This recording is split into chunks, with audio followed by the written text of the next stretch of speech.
وسلم على حبيبه الكريم أما بعد أعوذ بالله من الشيطان الرجيم بسم الله الرحمن الرحيم فصل لربك وانحر صدق الله العظيم اللهم صل على سيدنا ومولانا محمد معدن الجود والكرم وآله وصحبه وبارك وسلم صلاة وسلاما عليك يا رسول الله عليك الصلاة والسلام۔ جب قربانی کے وجوب کے شرائط پائے جائیں تو ایک بکرا یا بھیڑ یا دمبا یا بڑے جانور میں 7واں حصہ قربانی کرنا واجب ہو جاتا ہے۔ بڑے جانور جیسے بھینس، اونٹ، بیل، ان میں 7 آدمی شریک ہو سکتے ہیں۔ پورا جانور اگر کوئی اکیلا شخص اپنی طرف سے کرے یہ بھی جائز ہے، لیکن جب مشترکہ جانور ہو تو ہر حصے دار کا حصہ 7ویں سے کم نہ ہو، ورنہ واجب ادا نہیں ہوگا۔ اگر 7 شریکوں میں سے کسی ایک کا بھی حصہ 7ویں حصے سے کم ہوا تو کسی کی بھی قربانی نہیں ہوئی۔ ہاں اگر کوئی اکیلا شخص ایک سے زیادہ حصہ لے لے تو کوئی حرج نہیں، یا 4-5 آدمی مل کر کے پورا جانور قربانی کریں تو بھی قربانی درست ہو جائے گی۔ یہ بھی یاد رکھیے کہ بڑے قربانی میں شریک ہونے والے تمام شرکاء کی نیت تقرب ہونا چاہیے، یعنی ثواب حاصل کرنا۔ مطلب یہ ہے کہ 7 میں اگر کوئی ایک حصے دار اس نیت سے شامل ہو گیا کہ مجھے تو صرف میرے حصے کا گوشت حاصل کرنا ہے تو پھر کسی کی بھی قربانی صحیح نہیں ہوگی۔ اسی لیے اگر کوئی عقیقے والا شامل ہو گیا تو قربانی درست ہو جائے گی، اس لیے کہ عقیقے کا مقصد بھی تقرب ہے، یعنی ثواب حاصل کرنا ہے۔ اس کو یوں سمجھیے کہ 7 حصے داروں میں 5 حصے دار قربانی کے ہیں اور 2 حصے دار عقیقے کے بھی شامل ہو گئے، یا 1 حصے دار عقیقے کا بھی شامل ہو گیا، سب کی قربانی درست ہو جائے گی کہ قربانی کرنا یہ بھی ثواب کا کام ہے اور عقیقہ کرنا یہ بھی ثواب کا کام ہے۔ یہ بھی یاد رکھیے کہ شریک ہونے والے سب کے سب مسلم ہوں۔ اگر اس میں کوئی ایک کافر شریک ہو گیا یا کوئی ایسا بد مذہب شامل ہو گیا جس کی بد مذہبی حد کفر تک پہنچی ہوئی ہے تو کسی کی بھی قربانی درست نہیں ہوگی۔ حصے والی قربانی میں یہ ضروری ہے کہ تول کر برابر 7 حصے تقسیم کیے جائیں، اندازے سے حصہ نہ کریں کہ کسی کو کم ملا کسی کو کوئی زیادہ ملا،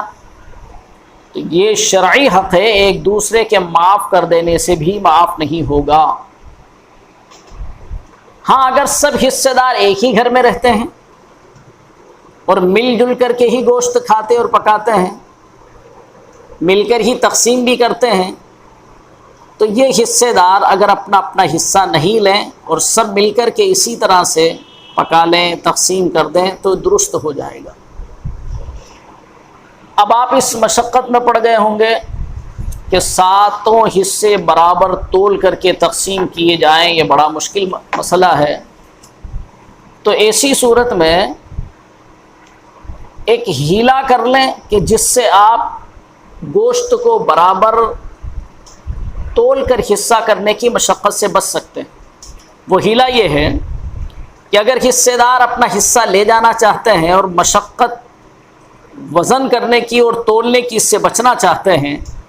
تو اس کا ایک شرعی ہیلا یہ ہے کہ ذبح کے بعد سارا گوشت ایک بالغ مسلمان کو ہبہ کر دیں، یعنی اس کو اس کا مالک بنا دیں۔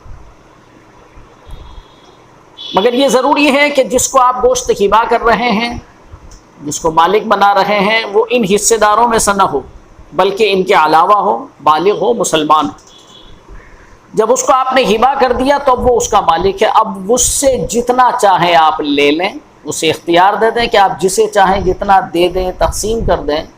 تو اب اگر کم یا زیادہ اس نے جس طرح بھی تقسیم کر دیا، اس کا وہ تقسیم کرنا درست ہوگا، اور کم زیادہ لینے میں کسی پر کوئی گناہ نہیں ہوگا۔ یہ بھی یاد رکھیے کہ جب آپ مشترکہ قربانی کروا رہے ہیں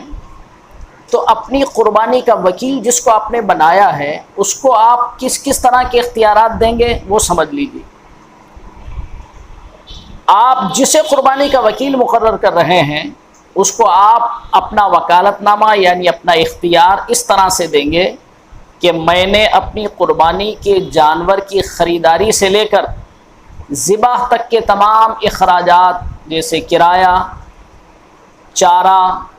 قصاب کی اجرت وغیرہ، اور اس کا گوشت، کھال وغیرہ کسی کو دینے، رقم بچ جائے تو کسی بھی جائز کام میں خرچ کرنے کا اختیار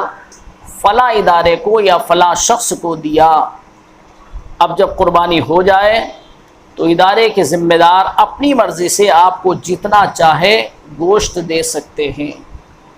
اس طرح سے آپ کو کسی ادارے کو جو قربانی کر رہا ہے یا کوئی ایسا شخص جس کو آپ نے اپنی قربانی کا وکیل بنایا ہے، اس طرح سے آپ اس کو اختیار دیں، اس طرح سے وکالت دیں، اس طرح اسے اپنے قربانی کا وکیل بنا دیں، تو انشاءاللہ سب کی قربانی درست ہو جائے گی۔ اور اگر آپ خود جانور خریدیں اور خرید کر کے اپنی نگرانی میں اس کی قربانی کروائیں اور برابر حصے داروں کو ان کے حصے تقسیم کریں، اور پھر حصے دار اپنا حصہ لے جا کر کے پھر اس کے 3 حصے کریں، ایک حصہ اپنے گھر والوں کے لیے، ایک حصہ اپنے دوست و احباب اور رشتہ داروں کے لیے، ایک حصہ غریبوں کے لیے،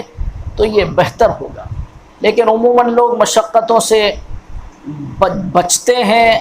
اور سہولتوں کے عادی ہو گئے، تو انہیں چاہیے کہ جس کو بھی اپنی قربانی کا وکیل بنائیں، جس ادارے کو بھی آپ اپنی قربانی کا وکیل بنائیں، تو اچھی طرح سے اس وکالت نامے کو سمجھ لیں، اور جو حضرات ادارے کے ذمہ دار ہیں وہ بھی اچھی طرح سے اس وکالت نامے کو اسے سمجھا دیں اور اس سے اختیار کلی لے کر پھر اس طرح سے قربانی کریں، تو انشاءاللہ سب کی قربانیاں درست ہو جائے گی۔ اللہ تعالی ہم سب کو جن جن پر بھی قربانی واجب ہے ادا کرنے کی توفیق عطا فرمائے۔ السلام علیکم ورحمۃ اللہ وبرکاتہ۔